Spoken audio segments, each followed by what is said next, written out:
Good morning, viewers. Welcome to KU TV. This is Elimu Live, and as your timetable suggests or indicates, we are having science class 8. So welcome all on board. Make sure you have your writing materials so that you can be able to take some notes that are very necessary. We are going to talk about plants in class 8, and as how I like to do it, we are going to review our previous classes on the same topic, plants. So we have our topic, plants. My name is Teacher Stapleton. So we have plants, and I'll start by the review of the previous classes, which I'll start from class 1, also called grade 1. So at this level, we are looking at plants found in our locality. According to where you stay, there are plants that are found there. So that's what is learned at that part. We also have parts of a plant, and parts of a plant, we have the flowers, which are usually on the upper part. We have the leaves, so we have the stem, we have the branches that connect to the stem, and we have the roots down there. So those are parts of a plant. We also have the edible parts of a plant. When we say edible, we mean something that can be eaten. So the edible parts of a plant can be the fruit. Even the leaves are also edible. That is what is expected of you in that level. In grade 2, we look at planting seeds. In grade 2, we look at planting seeds. Under planting seeds, you were expected to plant different seeds, of which you did that time. Then we also have caring for plants. And caring for plants, this entails two main things. So we have weeding and we have watering of the plants.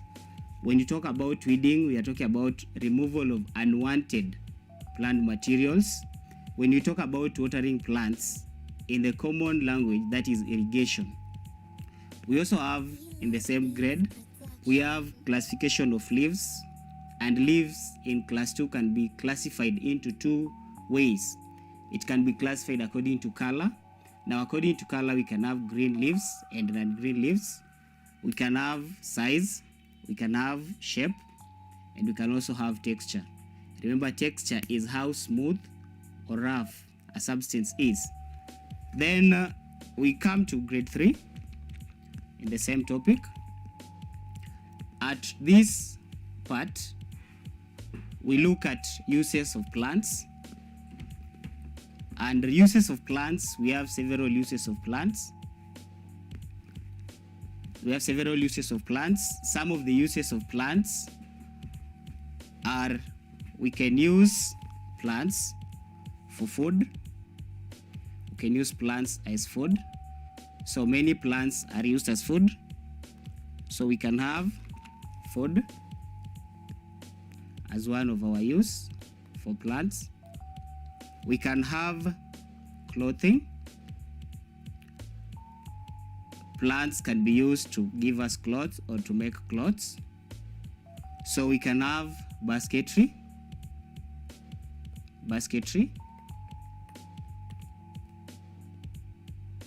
Basketry is another use of the plants.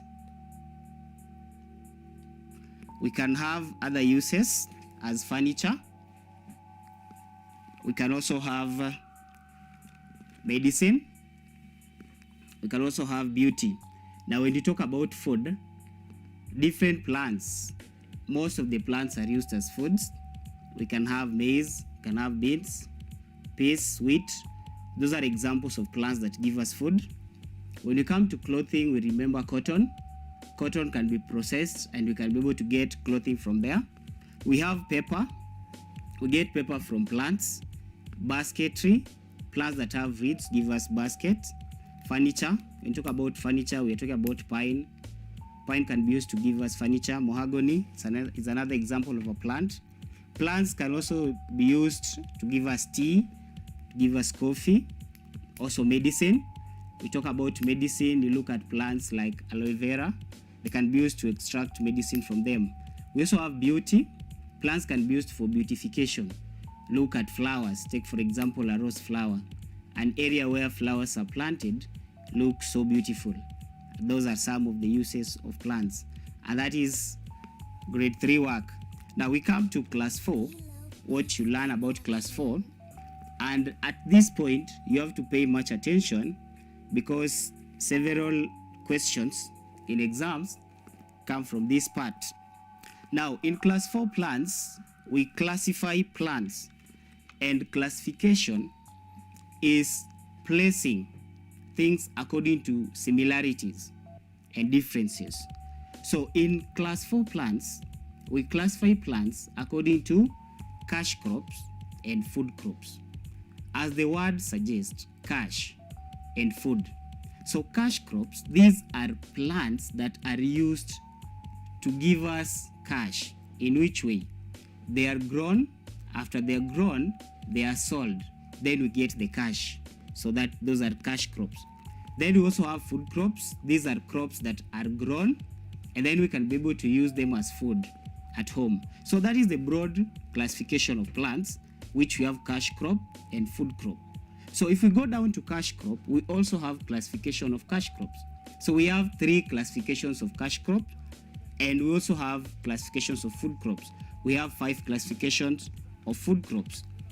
So when you talk about cash crops, we are talking about beverage crops, we are talking about fiber, and we are talking about oil crops. When you talk about food crops, we are talking about cereals, we are talking about legumes, we are talking about fruits, we are talking about vegetables, we are talking about tubers also. We're talking about tubers. So when you look at cash crops, we have beverage crops. Beverage crops, these are crops that when processed, they give us drinks. So that is the first classification of cash crops. We have beverage crops. These are crops that when they are processed, they can be able to give us drinks. Now, when we talk about beverage crops, we're talking about tea is an example. We have coffee and we have cocoa. So these are cash crops under the category of beverage. Then we can also look at fiber. That is another classification of cash crops. Now, fiber crops, these are crops that produce thread. They have a thread-like material in them. When I talk about fiber crops, I'm talking about sisal. Sisal is an example of a fiber. I'm talking about cotton is another example, and I'm also talking about flax. We also have oil crops, and oil crops, these are types of crops that give us oil. So we can extract oil crops from them. So let's look at examples of the cash crops. So the first example or the first classification is beverage. Under beverage, we have tea. Under beverage, we have tea. So we have tea as the first example. We have coffee. We have cocoa. These are examples of beverage crops. We also have fiber crops. Fiber crops, these are crops, I've said, they have thread-like substance in them. So when I talk about fiber crops, I'm talking about sisal. I'm talking about cotton. I'm talking about flax. So those are examples of oil crops that we have. Those are examples of fiber crops that you have, sorry. So we also have oil crops. We also have oil crops. So examples of oil crops, we can have coconut. We can have simsim, gives us oil. We can have corn. is another example of an oil crop. We also have groundnuts. So those are some of the examples of cash crops and their examples. So I'll repeat very fast. Cash crops, we have beverage, we have oil crops, and we have fiber. And I've given an example in each of them. So I'm also going to talk about food crops.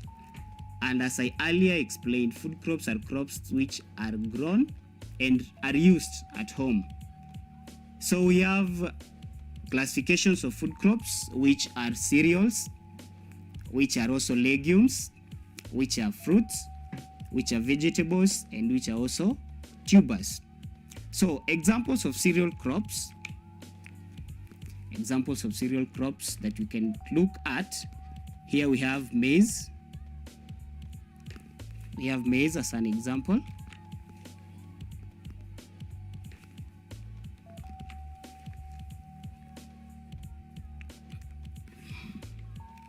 Cereal crops, we have maize. We have wheat.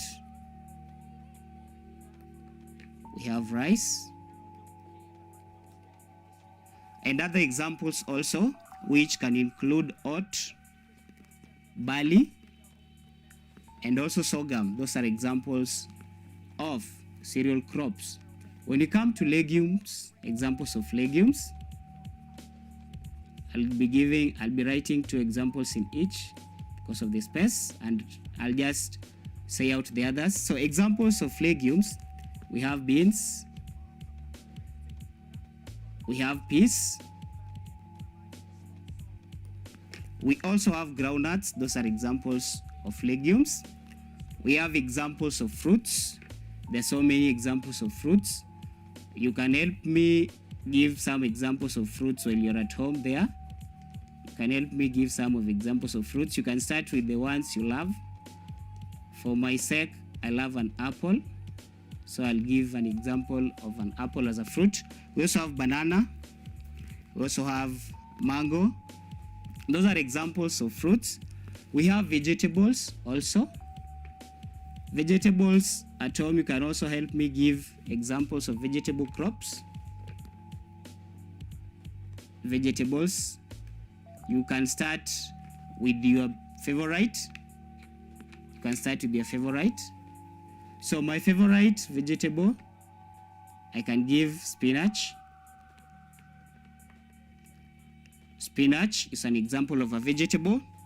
So apart from spinach, you can also give other examples of vegetables at home. Sukuma wiki, also called kales. We also have tubers.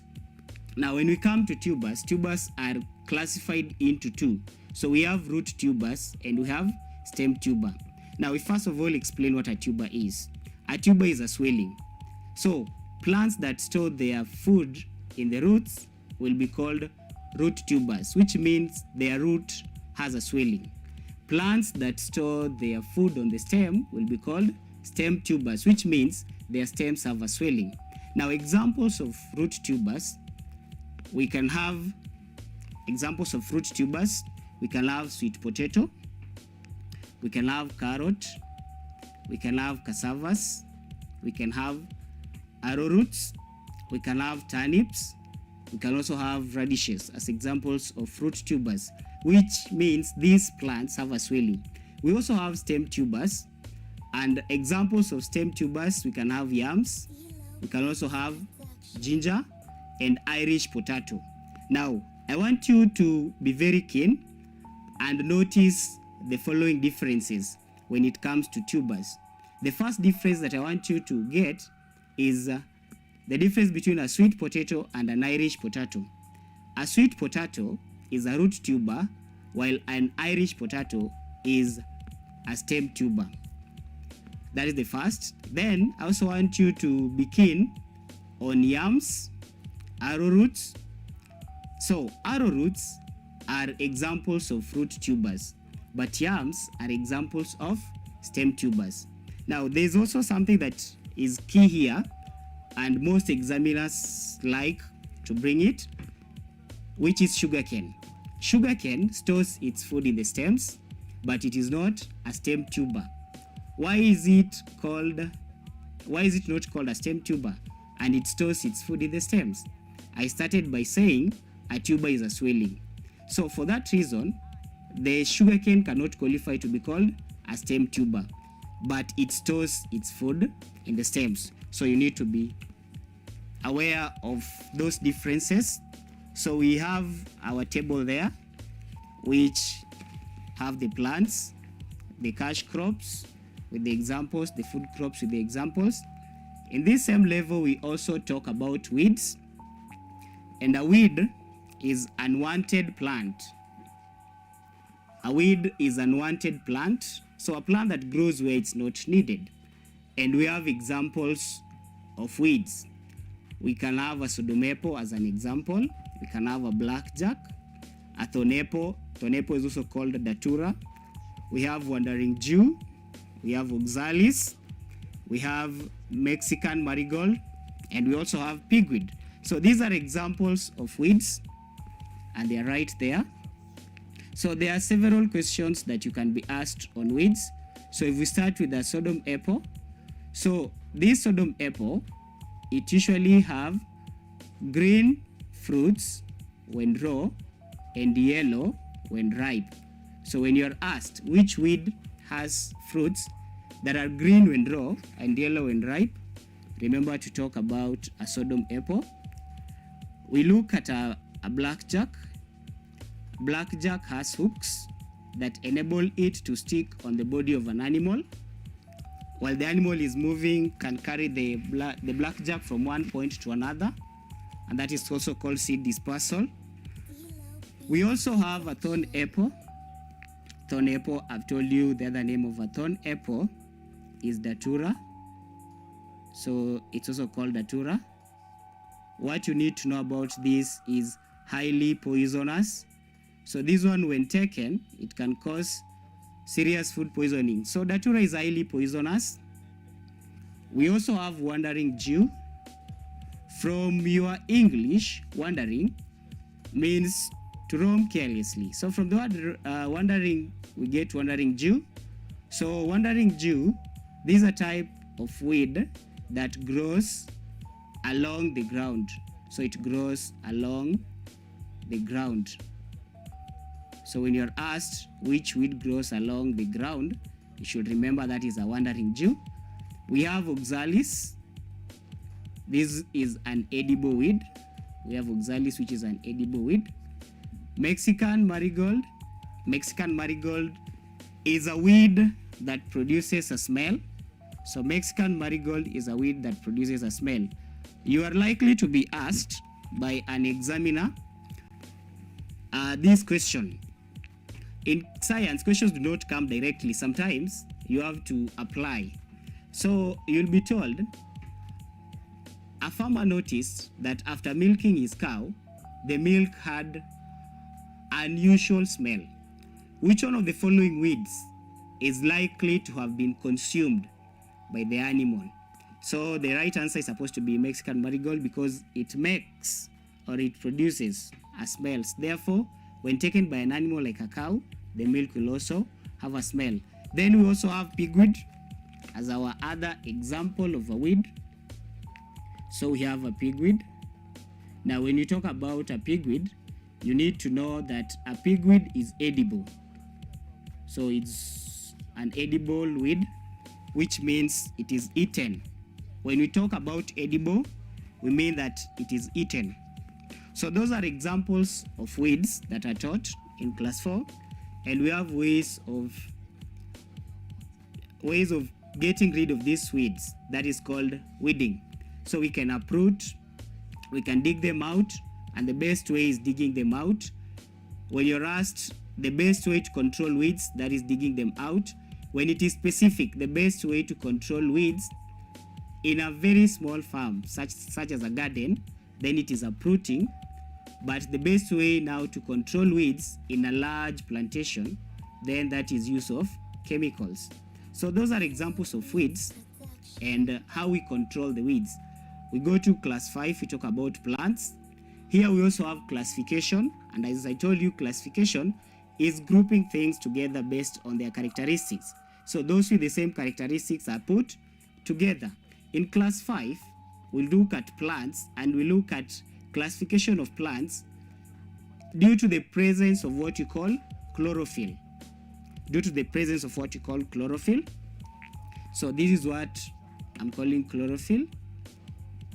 This is the spelling of chlorophyll. So plants here are classified due to the presence of this substance we call chlorophyll. Now, what is chlorophyll? Chlorophyll is the green coloring matter. So plants are categorized according to the presence of chlorophyll, where we get green plants and non-green plants. So we have green plants as one category and non-green plants as another category. Under green plants, it is further classified according to how the plant reproduces. So reproduction is actually giving rise to new offsprings. So we have plants that reproduce through flowers, and we have plants that do not produce through flowers, which means they produce through other means.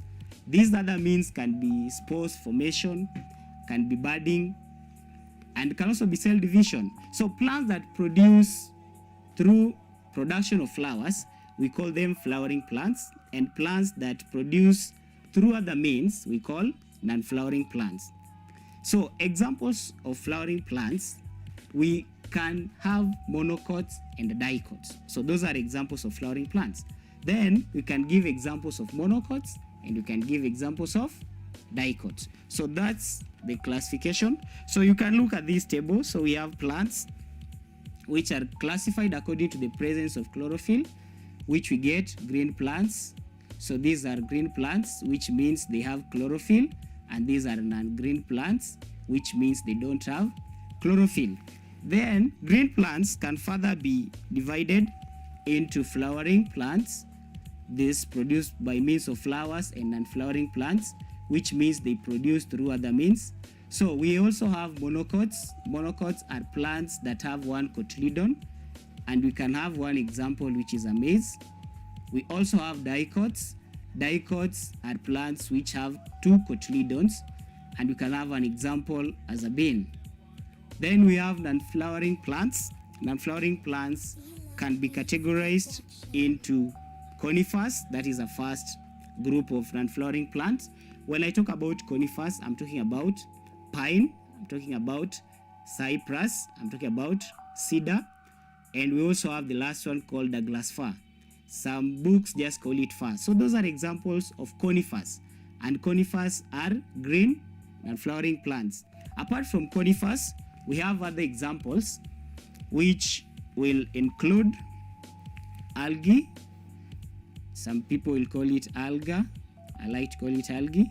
We have liverwort, we have ferns, we also have moss. So these are examples of green and flowering plants. Then we also have green and flowering plants. And I started with the first example, and this bracket tree as an example of a non-green plant is used by most examiner as a distractor. Most candidates, because of the word tree, they tend to assume it is a green plant. It is not. So it is an example of a non-green plant, bracket tree. Then we also have fungi. When I talk about fungi, fungi is a huge group. Fungi is a huge group that can include mushroom. Mushroom is an example of a fungi. It can include mucor. It can include puffball. It can also include others, which can be penicillium, can be toadstools, can be ringworms, can be yeast, mildew, mold. So those are examples of fungi, and fungi are non-green plants. Now these non-green plants, we have some that are useful and some that are not useful. Examples of useful non-green plants, we have mushroom. Mushroom can be used as food. If you have gone to a good hotel, when I talk about a good hotel, I don't mean a kibanda somewhere. I mean a good hotel where you go, you sit and order food, then it is cooked, then you served. So if you go to such hotels, you will get mushroom as one of the appetizers, as a mushroom soup, so it's used as food. We have penicillin, which can be used as medicine. We have yeast, which can be used in cooking or making dough for things like mandazi. If you go to buy a mandazi and then we have two, a big one and a small one, which one will you go for? I'm sure you'll go for the big one. That is due to the presence of that yeast. So it's able to make that food to appear that big. So those are examples of non-green plants that we have. And we also look at something else at this level, which are external parts of a plant. And examples of external parts of a plant, we have the roots, we have the stems, we have the leaves, we have the fruits, we have the flowers. Because it is a revision of this topic, I'll be very specific on specific parts that exams usually comes. So I'll start with the roots. We have different functions of the roots. One of the main functions performed by all the roots is anchorage. Anchorage is support. Now you're likely to be given an example or a practical example, and then you're told pupils from a specific school put a seedling in colored water or ink, and then they observed. Now when they cut the stem, they saw the blue color. If it was blue ink, they saw the blue color. What were they likely to be investigating? Or they cut both the stem and the leaves. What were they likely to be investigating? Now when the stem is cut alone, we are looking at absorption of water and mineral salts. And absorption of water and mineral salts is done by the roots. When the stem and the leaves are cut, now we are not looking at absorption, we are looking at transportation. So please get the difference between the two. So we have absorption and we have transportation. So parts of the plant, so we have the roots, which is used for absorption of water and mineral salts. So, and the main function of roots is anchorage or support. You're likely to be asked which function is performed by all roots, that is support. Now stem, I've said when the stem is cut, then remember that that person is looking for absorption to check if roots absorb water. So it's looking for absorption. We have leaves. When the leaves are cut, then both the leaves and the stem, then that is transportation. Transportation.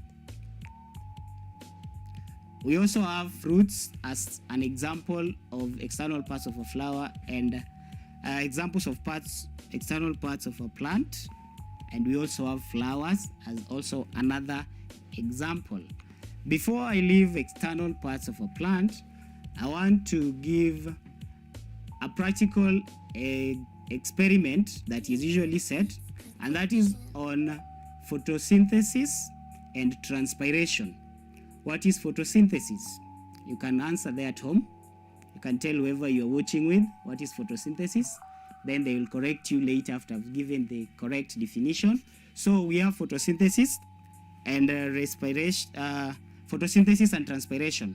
So photosynthesis is the process through which green plants make their own food, and transpiration is the process through which plants lose excess water. Now, plants, when we are checking at transpiration, we tie the leaves with a colorless polythene, and then we see droplets of water. Photosynthesis, we tie with a black polythene, and then the leaves will turn yellow in color. So when we tie with the black polythene is photosynthesis. When we tie with the colorless paper, that is transpiration. And that is about the class 5. There are so many questions set there, that's why I was very slow. We also go to class 6, which we talk about reproduction in plants. And reproduction in plants, we are looking at a flower. So how do you define a flower? A flower is the reproductive part of a plant, and parts of the plant of the flower are there. So we have the petals, the anthers, filament, ovary, sepals, style, and stigma. So I will mention them depending on their categories. We can have stamen, stamen are the male parts of a flower. The male parts of the flower here are anthers and filament. You can look at them in the diagram. Then we also have the female parts of a flower, which are called pistil or also carpels. And examples of pistils or carpel, we have stigma, we have style, we have ovary, we have ovules. Those are examples of pistils. We also have collective name for petals.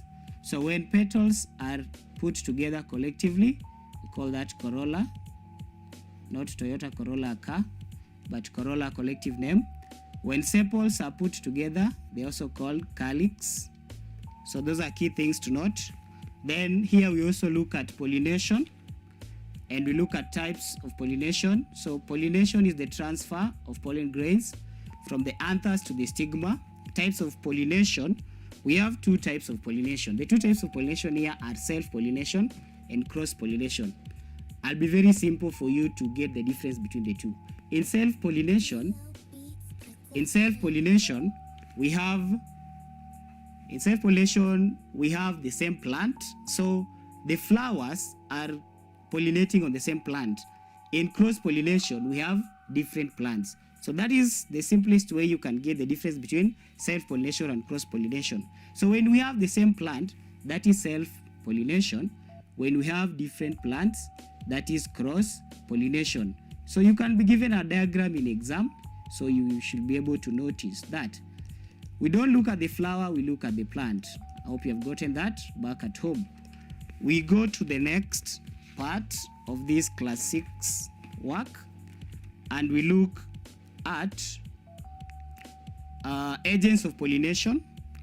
So when we look at agents of pollination, we look at insect-pollinated flowers and wind-pollinated flowers.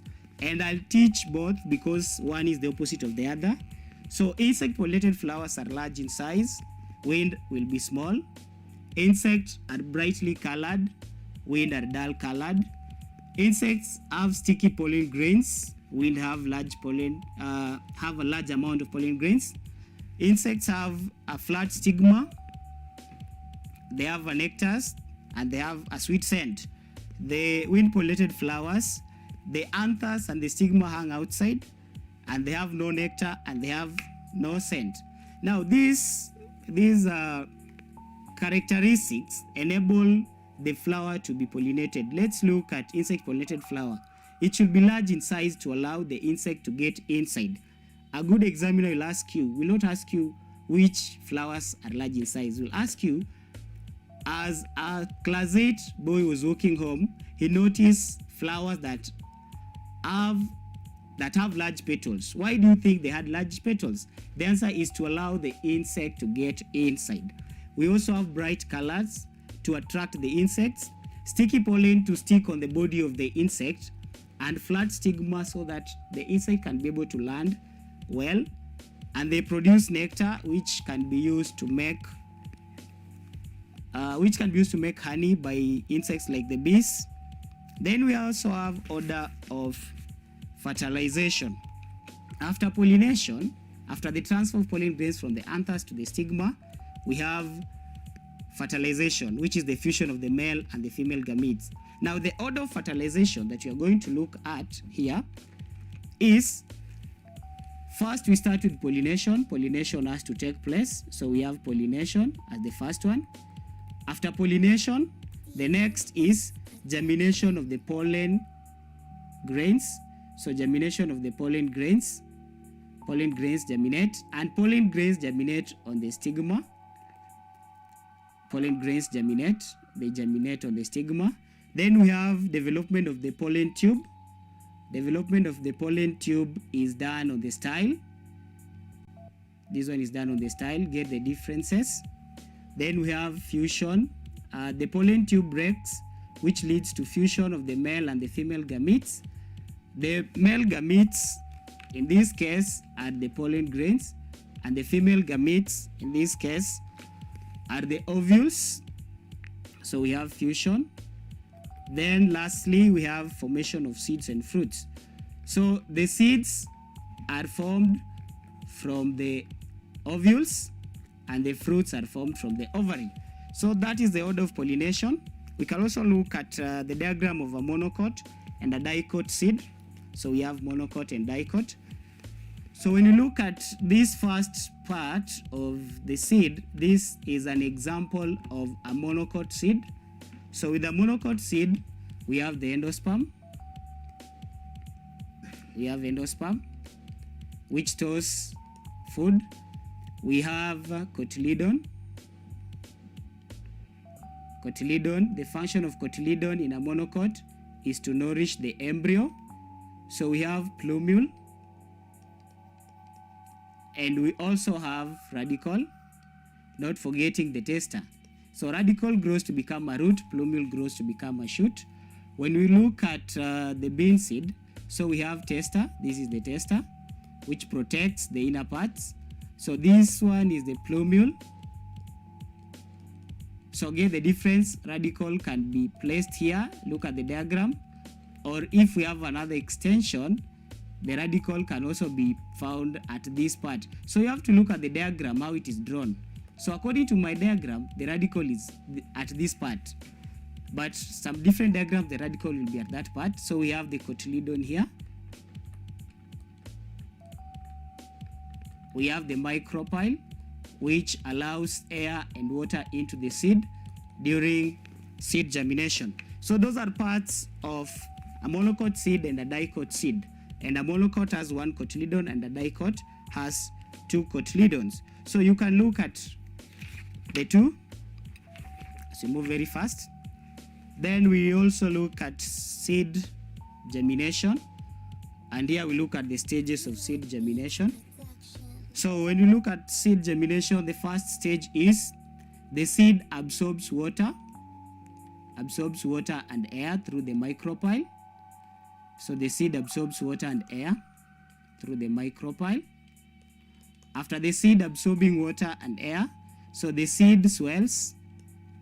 The seed swells and becomes big. After the seed swelling, the tester bursts. After the tester bursting, the radicle comes out first. And a point to note, the radicle comes out through the micropyle. Note that the radicle comes out through the micropyle. Then the last one is plumule comes out. Plumule comes out. So those are the stages of seed germination. And for this germination to occur, we have conditions necessary for seed germination, which is air, water, and warmth. For you to check in practical examples, if air is used during seed germination, you take two containers, one with boiled water covered by a film of oil, another one with water without oil. So where we have oil, the seeds will not germinate due to the absence of air. If you want to check if water is used during germination, you take two containers, one you put wet cotton wool, the other one you put dry cotton wool. Where we have wet cotton wool, the seeds germinate. Where we don't have wet, we have dry, the seeds will not germinate. That shows that water is used during germination. If you want to check if warmth is used during germination, still take two containers, one where we have ice cubes and the other ones we don't have ice cubes. Where we have ice cubes, the seeds will not germinate. Where we don't have ice cubes, the seed will germinate. So these two experiments, why do you put one experiment where it will work and the other one where it will not work? We do that so that one can work as a control experiment. Control experiment means in the absence of a specific thing that you're looking for, the conditions not favoring, then it will not work. So that's why we have to put oil and not oil. Where we don't have oil, for it will germinate. Wet cotton wool and dry cotton wool. Wet will germinate. Ice cubes, no ice cubes. Where we don't have ice cubes, then it will not germinate. So those are the conditions necessary for seed germination. So we can also move very fast to class 7 work. In this part, we look at interdependence, and we can look at interdependence between plants and plants, interdependence between plants and animals, and interdependence between plants, animals and animals also. So those are examples of interdependence that we look at. So interdependence is, as an explanation, is a way through which animals or living things depend on each other. So it is a relationship between living things. So we have plants and animals. So we can have interdependence between animals, and examples of interdependence between animals: we have transport, we have raw materials, we have care, we have food. Interdependence between animals and plants can have food, medicine, sorry, I have to really move very fast, oxygen, we can have fuel, and we can have shade. We can also look at interdependence between plants and plants, and I want to be keen here. You should be keen when you look at interdependence between plants and plants here. So we look at support, we look at habitat, and we look at shade. When you talk about support, plants use what we call tendrils, and tendrils are modified leaves. Tendrils are modified leaves. We talk about shade and not shelter. Shelter is used as a distractor in exams. So we have tendrils, which are modified leaves. We have habitat, where an animal lives, and we have shade. When we talk about habitat, we can talk about saprophytic plants, and these are plants that grow on dead, decaying matter. So examples of saprophytic plants, we have fungi. When you talk about fungi, you can talk about mushroom, we can talk about molds, we can talk about puffballs, we can talk about toadstools.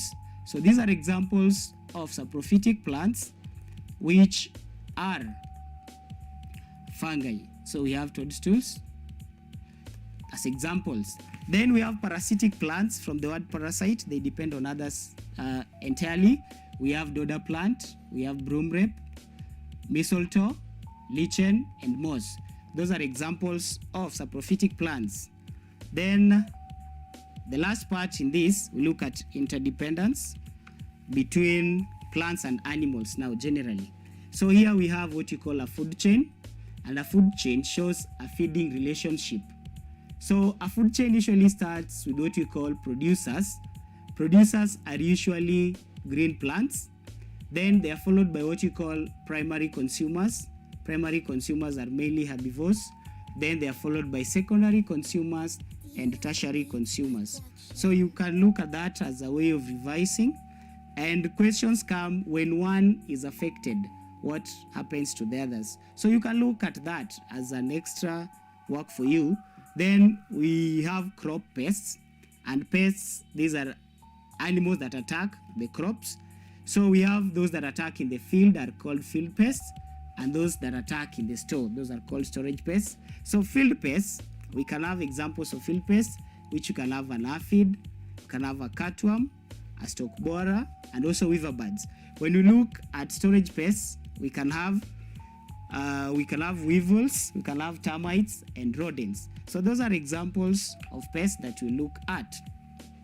So we go to our main thing today, which is adaptations of plants to the environment. And under adaptation of plants to the environment, we are going to look at plants that grow in dry areas, plants that grow in wet areas, and plants that grow in average areas, average conditions. So when you look at plants that grow in dry areas, these are plants, we call them xerophytes. Xerophytes are plants that grow in dry areas. We also have plants that grow in wet areas, and they're called hydrophytes. Then we have plants that grow in the normal environment, if I can call it normal, or the average environment, and these are called mesophytes. So we are going to look at adaptations of xerophytes and hydrophytes mainly. And at this point, we are going to look at them as a whole. So one is usually the opposite of the other. For the purposes of knowing and for the purposes of grasping it, you can look at adaptations of one and know them very well at your fingertips. When you're asked about the other, you can be giving the opposite. So you can really get to know the characteristics of xerophytes. So when you're asked about hydrophytes, you give now the opposite of what you know. That's how you learn best, and that's how you make learning easier. So let's look at Adaptations of plants to the environment. So I start by defining the environment. And an environment is usually the surrounding of an organism. So how do you define an environment? Environment is the surrounding. Take note of that word, surrounding of an organism. So that makes the environment. Adaptations. We have to define these. What are adaptations? These are mechanisms, one, that enable plants to survive. So these are mechanisms that will enable a plant to survive. And it will survive in different areas. So plants can survive in dry areas. If you go to arid and semi-arid areas, you'll find plants there. We have plants that survive in wet areas. If you go to wet areas around the lakes, in marshy areas, in swamps, you'll still get plants there. Then we also have the average conditions. These average conditions can also be called normal conditions. So those are adaptations. So those are mechanisms. Under that, I said we have three categories. So we have the first category here, which is called mesophytes. And what are mesophytes? Plants that survive in average conditions. Average is the word. So we have examples. You can have maize and beans. We look at hydrophytes from the word hydro. Hydro means water. So examples of plants here, these are plants that can survive in wet areas. We are looking at water lily, buttercup, water hyacinth, and water lettuce. We look at the third category, which are xerophytes. These are plants that survive in dry areas.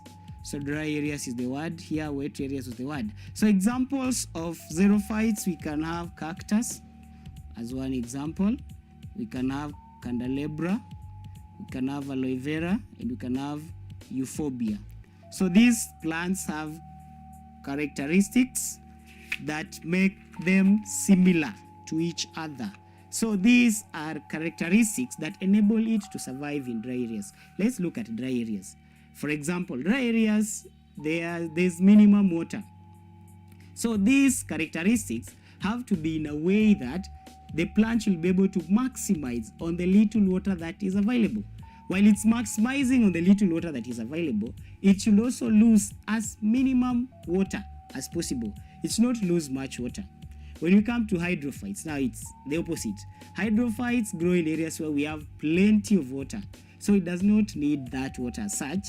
Therefore, its adaptations must be in a way that it can lose as much water as possible.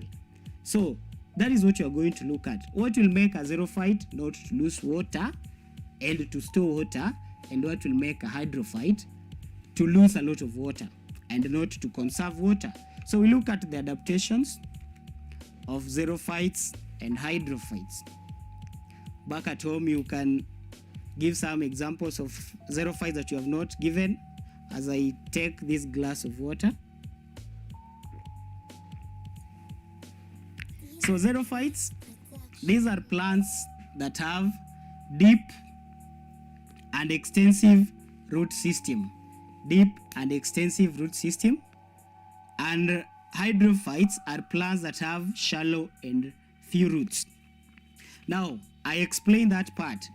The hydrophytes, they have a shallow roots and few because they don't need much absorption of water. One of the functions of roots is to absorb water. Now, xerophytes have a deep and extensive. Deep goes inside, extensive spreads. So they have a deep and extensive root system in order to absorb as much water as possible. In these dry areas, the water table is very low. So the roots have to go as deep as the water table is so that much water can be absorbed. We have another adaptation. Xerophytes have few stomatas or sunken stomatas, while hydrophytes have many stomatas. Stomatas are found on the plant. Most of the time they are found on the leaves, but they can also be found on other parts, like the stem.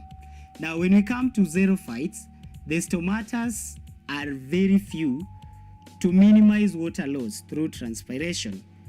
But when you come to hydrophytes, the stomatas are so many so that they can lose much water. And plants lose water through a process called transpiration. And to investigate transpiration, you tie a leaf with a colorless polythene bag and you see droplets of water. That is transpiration. Now, the third point is very key and very confusing and very interesting. So, it is about hairs. All these xerophytes and hydrophytes have what you call hairs. But there is something interesting about these hairs. What is the interesting part? In xerophytes, we have what you call shiny hairs. In hydrophytes, we have what you call waxy hairs. That is the first difference. These are shiny, these are waxy. Those are two different things. Now, these are shiny to reflect away sunlight. Why should they reflect away sunlight? To minimize overheating. Then these ones have a waxy hairs on the upper surface of the leaves. And what is the importance? To prevent water from settling on them. Now, this point is very key and it's very interesting. As I've said, they both have hairs. Xerophytes are shiny, hydrophytes are waxy. Shiny to reflect away much sunlight to avoid overheating. Overheating will lead to loss of much water. The others are waxy. Why are they waxy? Because they grow in areas where we have too much water. They prevent water from settling on the surface. If they're not waxy, the water will settle on the surface and it will interfere with so much. So they have to be waxy. It is like an oiled thing, an oiled paper. When you pass water on an oiled paper, the water will not stick, it will just flow because of the oil. So that's why they are waxy, and it is for the purposes of preventing water settling on them. Xerophytes have what you call needle-like leaves. Xerophytes have what you call needle-like leaves, which means their leaves have been modified or reduced to thorns or spikes. On the other hand, these have what you call broad leaves. The purpose of needle-like leaves is to minimize the stomatas.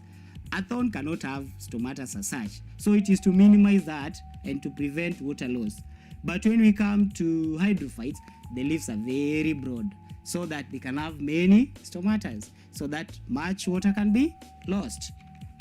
We move on. We have deciduous.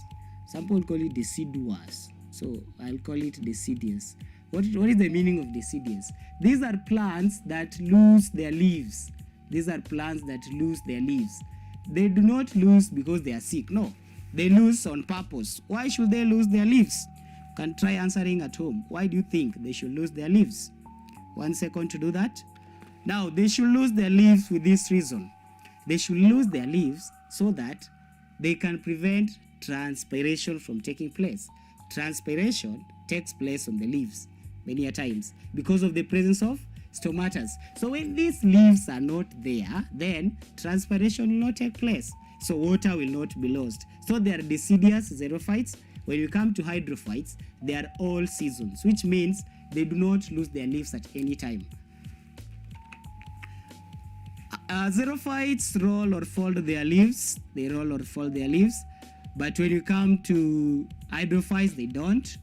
They have what you call a succulent stem. Succulent stem. When I mean about succulent stem, I mean stem that is thick. Look, for example, a cactus. Their stem looks something like this. So this is the succulents that I'm talking about. So succulent stem. To store water, that is the purpose of the succulent stem. Whereas in hydrophytes, they have what you call a flexible stem. Succulent stem, flexible stem. They all have stems, of course. Succulent for xerophytes, for the purposes of storing water. And I gave an example of succulent. Nilichora kitu inakaa hivi so that it can store water in them. But these ones have what you call a flexible stem to prevent them from breaking due to the water currents. So we have reversed mechanism of opening and closing of the stomata. Reversed mechanism, but these ones have what you call normal way of opening and closing of the stomata. When I talk about reversed mechanism of opening and closing of the stomata, this is what I mean. Xerophytes open their stomatas during the night. So that is a reversed way. They are supposed to open during the day, but for xerophytes, they open during the night, such that at night you don't have much sunlight. So because you don't have much sunlight, then much water will not be lost, because sunlight brings the aspect of evaporation. and evaporation brings the aspect of loss of water. So they have what you call a reversed mechanism of opening and closing of the stomata, while the hydrophytes have a normal way. The hydrophytes will open the stomatas during the day and they'll close during the night. So xerophytes behave like nocturnal animals. They're active at night, whereas the others are not active at night. So that's the difference. So we can look at some few diagrams. So we have a diagram of the xerophyte and hydrophyte there. So we have that's the first example, or the first diagram that I've drawn there. The first example is a xerophyte. So that is a cactus. Now let's look at these adaptations that I've been talking about. So we have thorns or needle-like leaves. So these ones can be thorns, needle-like leaves. You can call it spikes. So that's an example. They have succulent stem. They have succulent stem. This one is the stem of a cactus. That's a very common question. So they have a succulent stem, and you can look at this other diagram. They're the same. So they have a succulent stem. Some other adaptations we cannot see, like closing and opening of the stomata. We cannot see that. So we have other examples. We have other examples. We have xerophytes. We have an example which can be a baobab tree. And the diagram of a baobab tree is coming. The diagram of a baobab tree is coming. The diagram of a baobab tree is just coming. So those are xerophytes. And those are adaptations of xerophytes. So we have a baobab tree. And the diagram is coming. Wait just shortly. So just a minute, wait. As we wait for the diagrams, we can look at signs of unhealthy crops. We can look at examples of signs of unhealthy crops. Not yet. So signs of unhealthy crops, we have curved leaves, spots and streaks. We have stunted growth. We have stunted growth.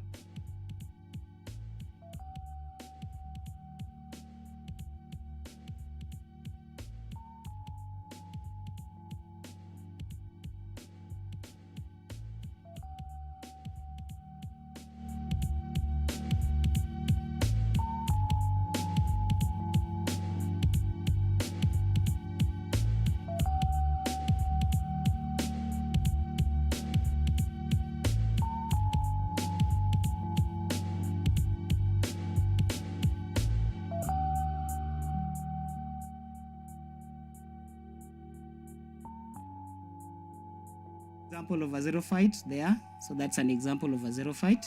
So we also have examples of hydrophytes there. So that is an example of a water hyacinth. You can look at the adaptations. So these are floating flowers. These are flexible stems. So we had looked at also signs of unhealthy crops. So these are spots and streaks. This one is also another example of signs of unhealthy crops. So those are examples of unhealthy crops that we have looked at, and the diagrams. So that is about plants in class 8, starting from class 1 up to where we have reached. So if you have any questions, you can keep them streaming. And as we answer the questions, we can look at just maybe 2 examples in KCP Science. So I'll start with 2019. I'll only look at 2 questions. 2019. I will read. Which one of the following plants is classified as both green and non-flowering? The right answer is supposed to be a moses. So a moses is an example of green and flowering. That is class 5. So let me go to a class 8 question. 2019, number 39. A plant with deep and widespread root system is also likely to have, the right answer is supposed to be thick cuticle. So those are some of the questions that were set in the KCPE. So let me look if I have maybe 1 or 2 questions.